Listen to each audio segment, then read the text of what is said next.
নমস্কার। মধুসূদন দাদার গল্প ভালো লাগলে অবশ্যই লাইক, শেয়ার, কমেন্ট ও সাবস্ক্রাইব করে পাশে থাকবেন।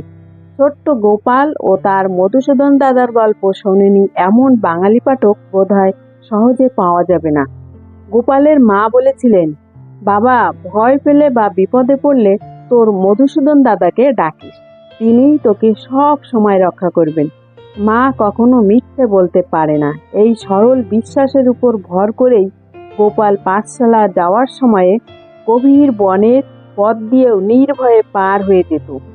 যে কোনো সমস্যার সমাধান তার মধুসূদন দাদা করে দেবেন, এই আস্থায় তার গল্পের শেষ অবধি অটুট ছিল।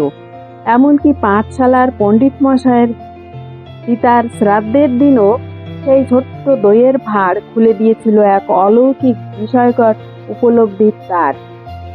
গল্পে গোপাল বলল, মা মা, একা একা বনের পথ দিয়ে পাঠশালায় যেতে না আমার ভয় করে। সবার কত সাথী আছে, আমার কেন নেই গো? মা বলল, কে বলে বাবা নেই? আছে তো, আছে। গোপাল, কে মা? মধুসূদন দাদা, তোমার বড় দাদা। কোথায় থাকে মা? বনে থাকে। বনে থাকে কেন মা? আমাদের সঙ্গে থাকে না কেন? মা বলল, তাকে তো ঘরে বাঁধা যায় না বাবা, খুব দুষ্টু বুঝি। হ্যাঁ, খুব দুষ্টু, সারাদিন কেবল বাঁশি বাজায়। মা বলল, শুধু বাঁশি বাজায়? গোপাল বলল, লেখাপড়া করে না? মা, হ্যাঁ, সে খুব জ্ঞানী, তার লেখাপড়ার দরকার পড়ে না। গোপাল বলল, আমার সাথে দেখা হলে দাদাকে আমি আমার বাড়িতে নিয়ে আসব। মা বলল, বলে দেখো, আমার কথা তো শোনে না, তোমার কথা যদি শোনে। এখন পাঠশালায় যাও বাবা, দেরি হয়ে যাচ্ছে, গুরুমশাই রাগ করবেন। গোপাল বলল, তাহলে এখন আসি মা, আর ভয় করো না। যখনই ভয় পাবে তুমি তোমার মধুসূদন দাদাকে ডাকবে, মনে থাকবে? গোপাল বলল, থাকবে মা, থাকবে। বলে গোপাল পাঠশালায় রওনা হলো। মা বলল, মধুসূদন, তুমি আমার ভরসা। আমি আমার একমাত্র ছেলেকে পাঠালাম, তুমি আগলে রেখো হে মধুসূদন। গোপাল বলল, মধুসূদন দাদা, ও মধুসূদন দাদা, তুমি কোথায়? তুমি কি আমায় শুনতে পাচ্ছ? ও মধুসূদন দাদা, আমার খুব ভয় করছে। মা যে বললে তোমাকে ডাকলে তুমি আসবে, তো তুমি আসছো না কেন? ও মধুসূদন দাদা, আমার যে খুব ভয় করছে। ভয় নেই গোপাল, আমি তোমার সাথেই আছি। কোথায় কোথায়? আমি তো তোমায় দেখতে পাচ্ছি না গো। আমি তো তোমার সামনেই, তাকিয়ে দেখো। গোপাল বলল, তুমি কি আমার মধুসূদন দাদা? হ্যাঁ, আমি তোমার মধুসূদন দাদা। এখন বলো তো, কেন তোমার ভয় করছে? হ্যাঁ, এই জঙ্গল তো কেমন জানি থমথমে নির্জন, তোমার নীরবতার ভয় করে? আর ভয় করছে না গোপাল। আমি কি তোমার সাথে একটু খেলতে পারি দাদা? তুমি পাঠশালায় যাবে না? গুরুমশাই তোমার জন্য অপেক্ষা করছেন। এখনো তো খেলার সময় নয় গোপাল। শোনো, যে কাজ তখন সেই কাজই করবে। খেলার সময় খেলবে, পড়ার সময় পড়া, মনে থাকবে? গোপাল, থাকবে মধুসূদন দাদা। চলো, তোমাকে পাঠশালায় পৌঁছে দিয়ে আসি। তুমি কি আমার সাথে খেলবে মধুসূদন দাদা? তুমি আমার হাতটা শক্ত করে ধরে থাকো মধুসূদন দাদা। আমি যার হাত ধরি শক্ত করেই ধরি, ভয় নেই তোমার, আর ছাড়বো না যতক্ষণ তুমি না ছাড়বে। এখন চলো। মা, ও মা, শোনো না, আজ মধুসূদন দাদার সঙ্গে দেখা হয়েছিল। সত্যি বলছিস? সত্যি? হ্যাঁ গো মা, হ্যাঁ সত্যি মা।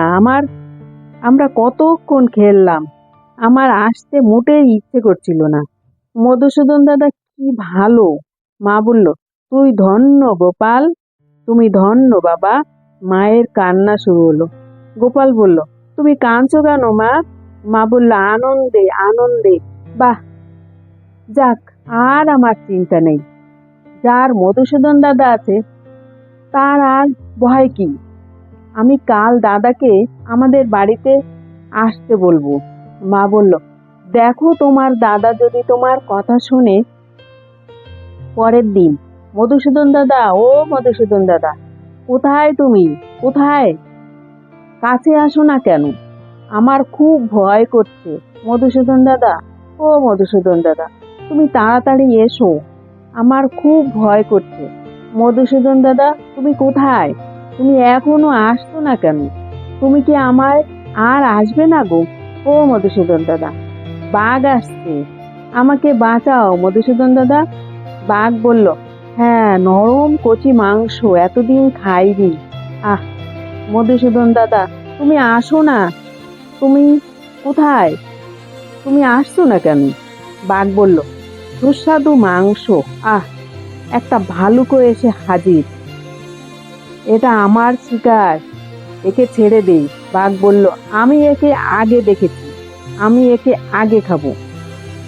আমার সাথে যুদ্ধ করো, যে জিতবে সেই ওকে খাবে। ঠিক আছে। ভালুক আর বাঘের যুদ্ধ শুরু হলো। এমন সময় মধুসূদন দাদা এসে হাজির, আর বাঘ আর ভাল্লুক পালিয়ে গেল। তুমি এসেছো মধুসূদন দাদা, তুমি এসেছো। আমি জানতাম তুমি আসবে। তুমি এত দেরি করলে কেন? এ বাঘ আর ভাল্লুক আমাকে খেয়ে ফেলতো। জানো, কত দেরি করে এলে তুমি। আমি থাকতে তোমার কিছুই হতো না গোপাল। আমি তোমার পাশেই ছিলাম, তোমাকে দেখছিলাম। যখন দেখলাম আমার প্রতি পূর্ণ বিশ্বাস রেখে হাউ হাউ করে কান্না করছো, আমি আর থাকতে পারিনি। এটা তুমি কেন করলে মধুসূদন দাদা?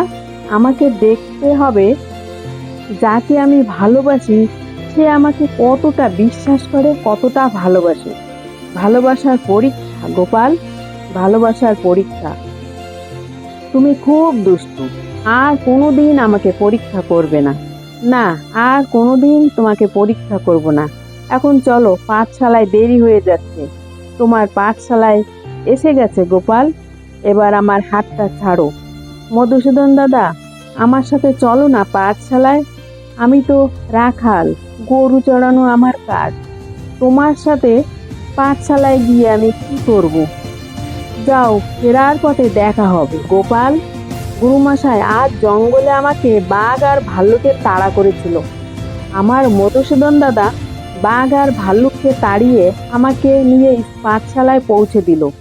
গুরুমশাই, গোপাল, শিক্ষার অপর নাম হলো সত্য। তুমি অসত্য বলছো। এই জঙ্গলে বাঘ আর ভাল্লুক নেই। তুমি তোমার কল্পনায় গল্প বানিয়ে শোনাচ্ছ, আর কোনোদিন এই ধরনের মিথ্যা গল্প বলবে না। যাও বসো। অন্য বালকেরা, তোমার মধুসূদন দাদা কে? সর্বশক্তিমান বুঝি? হা হা হা।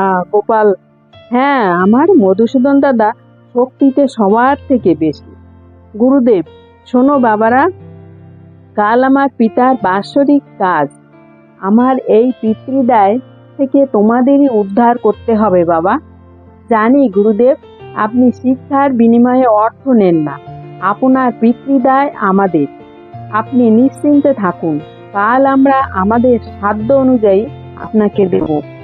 গুরুদেব, ধন্যবাদ। গোপাল বলল, মা, কাল গুরুদেবের পিতার বাৎসরিক, সবাই কিছু না কিছু দেবে। আমি কি দেব বলো তো মা? মা বলল, বাবা, আমি গরিব মানুষ, ঘরে নুন আনতে পান্তা পুরায়। আমি কি দেব বাবা? তুমি বরং তোমার মধুসূদন দাদাকে বলো, ঠিক নিশ্চয়ই কিছু একটা করবে। গোপাল, ঠিক বলেছ মা, মধুসূদন দাদা কিছু একটা করবেই। গোপাল বলল, দেখো না মধুসূদন দাদা, আজ আমার গুরুদেবের বাবার বাৎসরিকের কাজ, সবাই কিছু না কিছু দেবে। মাকে বললাম, মা বলল, তোমার কাছে চাইছি। মায়ের কাছে দেবার মতো কিছুই নেই, আমার কাছেও তো কিছু নেই। আমি একজন রাখাল মানুষ, আমার একটা বাঁশি, একটা ঘটি আর একটা গরু ছাড়া আমার কাছে কিছুই নেই। আচ্ছা, একটা কাজ করি, আমি আমার সাদা গরুর দুধ তোমায় এক ঘটি দিচ্ছি। তুমি ঘটি ভর্তি দুধ তোমার গুরুদেবকে দেবে পুজোর কাজে লাগানোর জন্য। পরের দিন সকল বালকদের গুরুদেব বলল, দীর্ঘায়ু হোক। বালকেরা বলল, গোপাল কত বড় ঘটিতে দুধ এনেছে দেখো। হা হা হা। গোপালের দুধ গুরুদেব যত ঢালে ততবারই ভরে যায়। এটা কি করে সম্ভব? আরে দুধ তো শেষই হচ্ছে না, এটা কি জাদুর ঘটি? এটা শেষ হচ্ছে না, বেটার পেটে এত। গুরুদেব বলল, গোপাল এই ঘটি তুমি কোথায় পেলে? তোমাকে কে দিয়েছে? আমার মধুসূদন দাদা। কোথায় থাকে তোমার মধুসূদন দাদা? আমাকে নিয়ে যাবি তোর মধুসূদন দাদার কাছে? গোপাল, হ্যাঁ চলুন। গুরুদেব আর গোপালের বন্ধুরা চলল। এই এখানে গাছের গুড়িতে আমি আর আমার মধুসূদন দাদা বসে গল্প করি। ডাক ডাক তোর মধুসূদন দাদাকে। গোপাল, মধুসূদন দাদা, ও মধুসূদন দাদা, তুমি একবার আসো না, আমার গুরুদেব তোমার সঙ্গে দেখা করতে চাইছেন। আসো না একবার। মধুসূদন দাদা, ও মধুসূদন দাদা। অন্য বালকেরা বলে, খালি মিথ্যে কথা। মধুসূদন দাদা বলে, কেউ নেই গুরুদেব, ওটা ওই ঘটিটা কোথা থেকে চুরি করে এনেছে। গোপাল, না আমি চুরি করিনি গুরুদেব, ঘটি আমাকে আমার মধুসূদন দাদা দিয়েছে। তুমি এসো না মধুসূদন দাদা, আমার গুরুদেব আমাকে চোর বলছে। তুমি এসে আমার গুরুদেবকে বলো তুমি আমাকে দিয়েছো। মধুসূদন দাদা, একবার এসো না। কই তুমি? সবাই আমায় চোর বলছে। বাঁশির আওয়াজ, সবাই চমকে গেল। গোপাল, ওই তো আমার মধুসূদন দাদা আসছে। আমার দাদা খুব সুন্দর বাঁশি বাজায়। দাদা, তুমি দেখা দিচ্ছ না কেন? তুমি সামনে আসছো না কেন মধুসূদন দাদা? গোপাল, গোপাল, আমাকে তুমি ছাড়া কেউ দেখতে পাবে না, কারণ আমাকে দেখতে হলে শিশুর মতো বিশ্বাসী লাগে। তোমার পরম বিশ্বাস তোমার কাছে আমাকে টেনে নিয়েছে। আর গুরুদেব, এ জন্মে আপনার সঙ্গে আমার দেখা হবে না, আপনাকে বহু জন্ম অপেক্ষা করতে হবে। সবাই চলে গেল। তুমি আবার আমার কাছে আসবে তো মধুসূদন দাদা? আসবো গোপাল, আসবো। আমি এখন আসি গোপাল। গুরুদেব কান্নায় ভেঙে পড়ে। গোপাল, গোপাল, তুমি ধন্য গোপাল, তুই ধন্য গোপাল। বালকেরা, আমাদের ক্ষমা করো গোপাল, আমাদের ক্ষমা করো।